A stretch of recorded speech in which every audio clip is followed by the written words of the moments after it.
Hey y'all, welcome back to the TheChristianBae TV where Christ and Culture connects. Is this a safe space?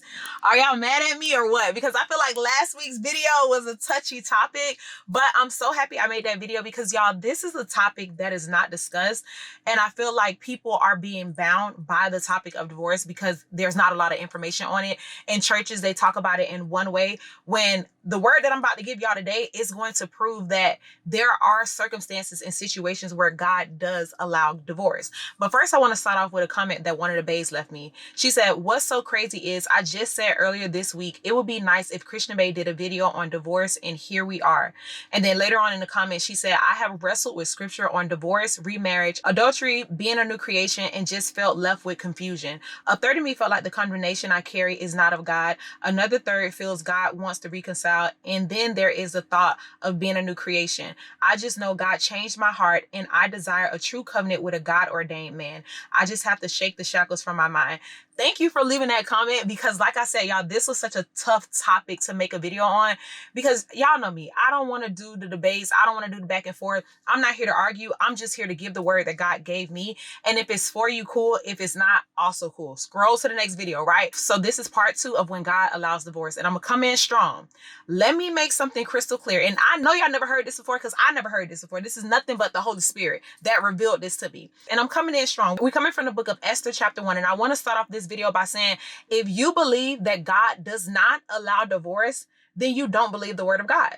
Point blank, period. It's a lot of people that believe that God does not allow divorce, but then they call themselves a man or a woman of God and they feel like they live according to the word of God. But the word of God talks about divorce. So there's no way that you could believe that God does not allow divorce but still believe the word of God. Because when we go to the book of Esther, what people oftentimes look over is the fact that Esther was married to a divorced man.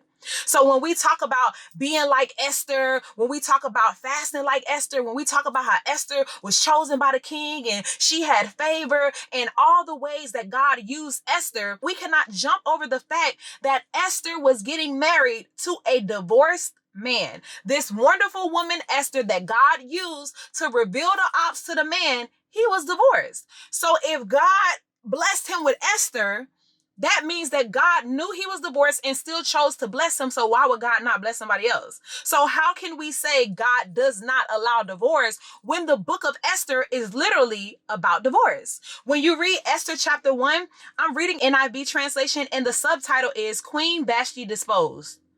Queen Vashti removed. She was removed. In order for her to be removed, she was the queen, so she was married to the king. So what is her being disposed? That's her being divorced.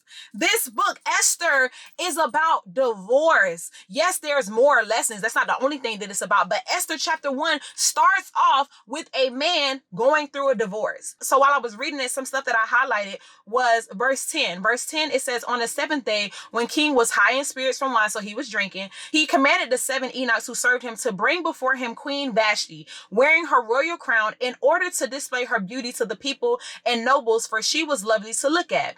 Verse 12 says, "But when the attendants delivered the king's command, Queen Vashti refused to come. Then the king became furious and burnt with anger." I highlighted verse 12 about Queen Vashti refusing to come because Queen Vashti was not doing the very thing that she was called to do, which was be his wife. Of course, there's other things that God called her to do, I'm sure, but the word says, wives, submit to your husband. So the king was calling her and she refused to come.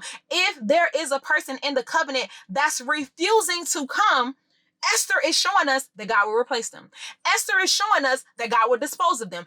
Esther is showing us that if you will not fulfill the rules or the standards of the commandment that I've called you to, you will be disposed. I don't know what y'all got from verse 10, 11, and 12, but that's what I got. It says she refused to come to him. She refused to walk in the role that God placed her in. She refused to be the wife that he needed. She refused to fulfill the calling or the anointing of a wife that's beautiful and that comes when her husband calls her. If somebody is in the covenant and refusing to come, refusing to walk according to the steps of the Lord, refusing to submit to the word of God, refusing to be what God said a husband is supposed to be, refusing to be what God said a wife is supposed to be, if they are refusing to come, refusing to submit, they will be disposed. It's right here in Esther. So when we talk about the topic of divorce and people say, well, God doesn't allow it. You can't get a divorce. You can't get a divorce. Why did he get rid of Vashti? Riddle me that. When you continue to read, verse 13 says, since it was customary for the king to consult experts in matters of law and justice, he spoke with the wise man. You continue to read, verse 15 says, according to the law, this is a key word, y'all. According to the law, what must be done to Queen Vashti? That's what the king asked. So the king went to the higher ups. It's kind of like if you're in a marriage and you go to God and you say, this husband ain't doing what husbands do. What must be done? According to the law, according to your word, God, according to your will, what must be done? This is why we cannot tell people what God told them. If somebody say God told them to divorce or to leave, you do not know what God told them, because right here in Esther, verse 15, it says, according to the law, what must be done to Queen Vashti? Because she's not coming. She's not living according to the will. She's not walking in the steps. So God, what must be done? This is what it looks like when it comes to divorce, because God gave us the blueprint right here in the book of Esther. So it says in verse 15, according to the law, the king was doing things by the law. That's the thing. This is not just him making up stuff. He went to the higher ups. He went to the wise men and asked, what do I do with this? Because I am a husband and I have a wife, and there are certain steps that we're supposed to walk in this role, and she's not fulfilling the role. I'm married and he's not walking in his purpose. He's not submitting to you. He's not praying according to the law, God, according to your word, according to your will for my life.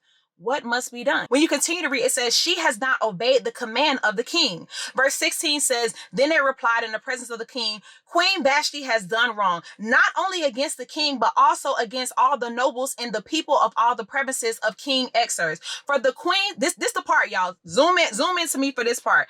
Turn it up if you listen to the podcast. I really need y'all to hear this part. Verse 17 says, for the queen's conduct will become known to all the women, and so they will despise their husbands and say, King Xerxes commanded Queen Vashti to be brought before him, but she would not come. What I need y'all to understand is they're making it clear in verse 17 that what the queen did to the king was bigger than the king. It's not just about you not being a wife for the king. It's about the people that are watching you. It's about the people that God has assigned you to lead. It's about the people that God has given you influence over. They are watching the way that you conduct yourself. And I know Queen Vashti was a queen and this was a king, so it seems like they will have much more people watching them. But there's people that God has called to watch you. There's people that God is calling to look at your love life to see it bear fruit of the kingdom, right? So when it comes to who you're married to, when it comes to who you're dating, there's people that God has given you influence over, and God wants your life or your love life to reflect his kingdom to inspire those people. So if you have somebody in the covenant, if you have somebody in the equation or in a relationship with you, and your love life or your union is not reflecting what God said it should be or what God wants it to reflect to those people, then you need to go to the king and say, according to the law, what must be done? Because verse 17 is making it clear the queen's conduct will become known to all the women. She was placed in a position of power. She had the most influence because she was the queen. And this is the way you're conducting yourself when God has placed you on a pedestal, when God has placed you in a position to where people are looking at you for how to carry themselves. You're not submitting to your husband. You're not listening to your husband. You're coming against the word of God directly, because the word says, according to the law, you must submit to your husband. So just because you're in that position doesn't mean you get to stay in that position when you're choosing not to come and not to live according to the word of God.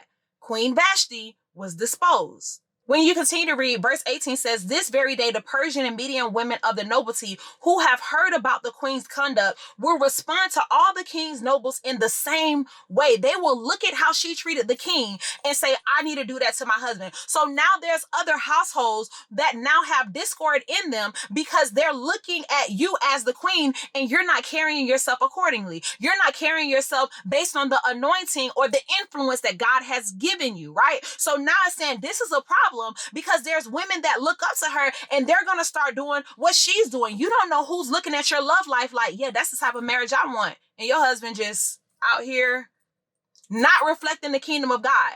And you're a woman of God. You living according to the law. You living according to the word. But because you have in your mind, oh, well, God hates divorce, let me just stay in this, instead of going to God and saying, according to your will, what must be done? That's the mindset shift that you have to have. It's one or two things. Some people, God does want them to stay in their marriage because he's going to change it. And others, it's like, no, Queen Vashti must be disposed. So verse 18 ends with, there will be no end of disrespect and discord. What we have to realize is that God calls us to be vessels.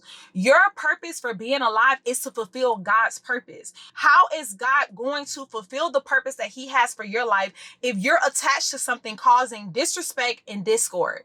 If you're attached to something that's causing you to get in your flesh because you got to cuss them out, you putting your hands on them, and then you're staying in it because you're saying, well, God hates divorce, so this is what I got to deal with. The Bible literally says, if your hand causes you to sin, cut it off. That's your own hand. That's like, really, what are we talking about? If the Bible tells us to cut off your own hand, if it causes you to sin, why would you think God will want you to stay in a situation that's causing you to get out of character, get out of sin, all because you feel like God is not going to honor you or bless you with another marriage if you get divorced? When the word of God has stories about divorce. Ruth, her husband died, but she was married before. She was married before.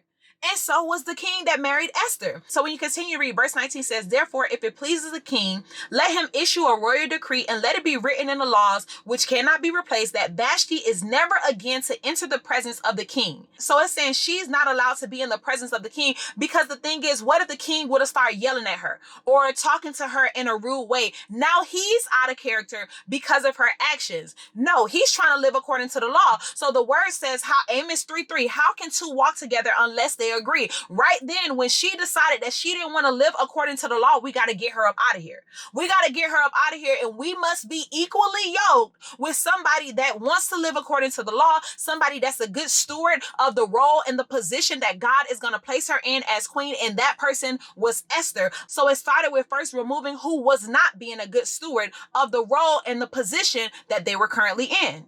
Queen Vashti was disposed. When you continue to read, verse 20 says, when the king's edict is proclaimed throughout all his vast realm, all the women will respect their husbands from the least to the greatest, because now we got to make an example out of Vashti and show that when you act like this, you get replaced. The word of God tells us, if a tree does not bear fruit, cut it down. Like, God has made it clear time and time again, if there's no fruit of me coming from this thing, get rid of it. Get rid of it, get out of it, and get it from around you, because then it's going to affect the fruit that you produce. Get it from around you and cut it off. So it says in verse 20, then when the king's edict is proclaimed throughout all his vast realm, all the women will respect their husbands from the least to the greatest. We are going to make a law. We are going to make her an example to show what it looks like when you choose to be disrespectful to your husband, because that goes against the law. And the law in our life is the word of God. Verse 21 says, the king and his nobles were pleased with this advice, so the king did as Mukpin proposed. Verse 22 says, he sent dispatches to all parts of the kingdom, to each province in its own script, and to each people in their own language. They want to make sure everybody can read this, okay? Proclaiming that every man should be ruler over his own household using his native tongue, setting an example, upholding the law, and living by example. How can two walk together unless they agree? The word also tells us, judge a man by his fruit. And if the fruit don't look like the fruit of God and you want to live a godly life, the word says, cut it down. If a tree does not bear fruit, cut it down. Because the tree could bear bad fruit. Now you're getting poisoned, because you're eating from a tree that God never told you to eat from, Eve. And now you're getting poisoned. Now there's consequences, because God made it clear, if it does not look like me, if it does not reflect my kingdom, why would you be amongst it? So if this is the way that God is telling us to live, where did we get the thought from that God will never allow divorce? God made it clear with Vashti that if somebody will not come and walk according to God's calling, they can be disposed. And so I want to make it crystal clear that that's why it's important to pray, to fast, to discern, and to live according to what God is telling you to do individually. All of this discord online about Touré Roberts and Sarah Jakes, look at the powerhouse that Sarah Jakes is. I would say Touré Roberts' story is literally an Esther story. Sarah is Esther. Sarah is Esther. And so we can't say that we live according to the word of God, but then try to have this ideal that God will never allow divorce when one of the most popular stories is about divorce. It's about the fact that Esther was married to a king that had to replace his queen. So what we learn from this is the fact that God is not just a God of covenant, but God is also a God of cutting off anything that does not bear fruit, cutting off anything that does not reflect his kingdom, cutting off anything that does not look like him. Because what we fail to realize is that if the enemy can keep us bound by things that do not reflect the kingdom of God, it can affect us and keep us stuck in cycles because we think that this is what we must do. We think that we have to have grace to allow this thing. And God saying seasons expire. Sometimes I call you to walk away from what is not producing or pulling out of you what I have placed inside of you. I'm a God of covenant, and I'm also a God of cutting off what does not produce fruit. And that's today's seed. God, cut anything. God, cut anything out of my life that does not reflect your kingdom. God, cut anything out of my life that does not lead to me becoming the woman of God that you have called me to be. God, cut anything out of my life that's stopping me from producing fruit. God, cut anything out of my life that's stopping me from experiencing the blessings, the overflow, and abundance and the prosperity that you have for me. God, cut anything out of my life that does not lead to me becoming who you have called and created me to be. God, cut anything. And the information to sow that seed will be in the description. If you haven't already, make sure you purchase this month's masterclass as well as last month's. All the masterclasses from this year, they're still up. The link for those will be in the description. Also, secure your spot for the next Where Wives War event. Next month, we are warring for me. That's going to be the theme for July 12's Where Wives War, warring for me. So whether you're single, dating, in a relationship, engaged, or married, this is the Where Wives War event for you. It's happening July 12th in Miami, Florida. The link for that will be in the description as well. God, cut out anything is today's seed. Let's pray.